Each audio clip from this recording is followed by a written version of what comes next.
ঘৰৰে আমকেইটা পাৰি অনাৰ পিছত এই তিনিটা আম মই ভালদৰে ধুই ল'লোঁ।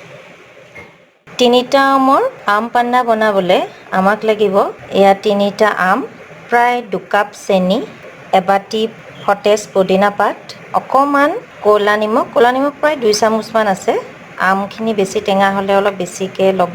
এয়া আছে জিৰা গুড়ি আৰু অকণমান জালুকৰ গুড়ি। এইখিনিয়ে লাগিব আমাক। এতিয়া আহকচোন চাওঁ আমি কেনেদৰে বনাওঁ আম পান্না।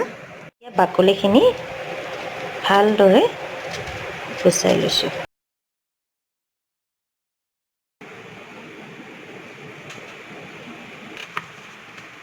আমি এতিয়া সতেজ পুদিনা পাতখিনি, ক'লা নিমখখিনি, জালুকৰ গুড়ি অকণমান আৰু জিৰাৰ গুড়িখিনি একেলগে লৈ মিক্সাৰ গ্ৰাইণ্ডাৰত পেষ্ট বনাই ল'ম।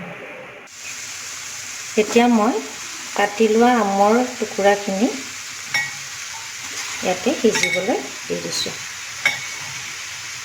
প্ৰায় 5-6 মিনিট সিজিব দিম। অকণমান পানী দি থ'ম যাতে ভালদৰে সিজে। প্ৰায় আধা কাপ পানী দিছোঁ আৰু ঢাকনিখন দি কিছু সময় সিজিব দিছোঁ। আমখিনি কোমলিছে। এতিয়া আমি ইয়াতে চেনিখিনি দি দিম। এইখিনি আম যথেষ্ট টেঙা, সেইকাৰণে মই 2 কাপ চেনি ব্যৱহাৰ কৰিছোঁ। যদি মিঠা আম হয় অলপ কম চেনি ব্যৱহাৰ কৰিবও পাৰে, এইটো চাই ল'লেই হ'ল। এতিয়া আৰু অকণমান সময় হ'ব দিম, এইখিনি ভালদৰে মিহলি হওক।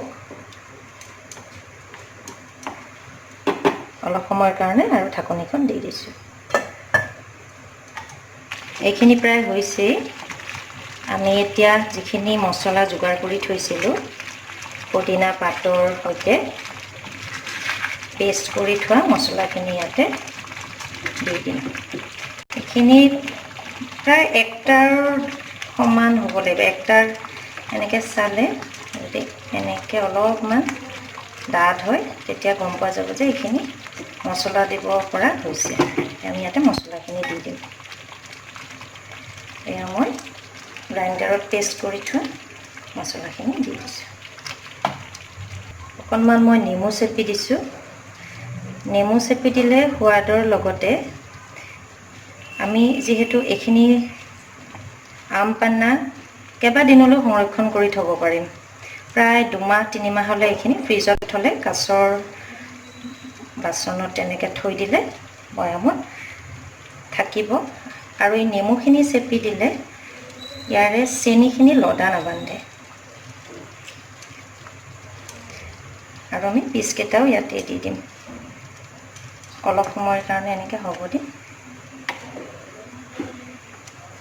ইয়াতে ইলাইচিও দিব পাৰে, আদাও দিব পাৰে মছলাখিনিত। মই দিয়া নাই, যিসকলে ভাল পায় দি ল'ব পাৰে। অকণমান সময় আৰু হ'ব দিম। প্ৰায় 2 মিনিট হ'লে মই গেছটো অফ কৰি দিম। হৈ গৈছে এইখিনি। অলপ সময় ঠাণ্ডা হ'ব দিম, তাৰপিছত চাকনিৰে চেকিম। আমৰ সৈতে এই মছলাখিনি আমাৰ সিজিছে। সিজাৰ পিছত ঠাণ্ডাও কৰিলোঁ আমি। এতিয়া এইখিনি চাকি কাঁচৰ বৈয়ামত ভৰাই থ'ম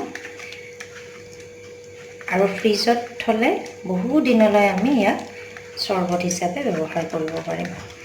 প্ৰিজাৰভেটিভ নিদিয়া, কালাৰ নিদিয়াকৈ, কোনো কেমিকেল নোহোৱা এনেকৈ ঘৰতে আপোনালোকে বনাই খাব পাৰে। আৰু ল'ৰা ছোৱালীক দিবলৈও এইখিনি খুব ভাল।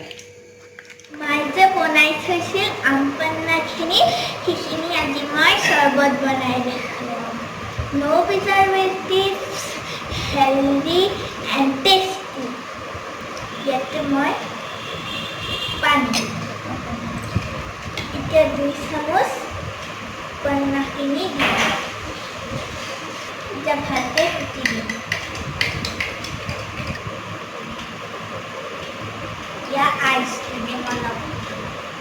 টেষ্টি টেষ্টি আম পান্না হৈ গ'ল।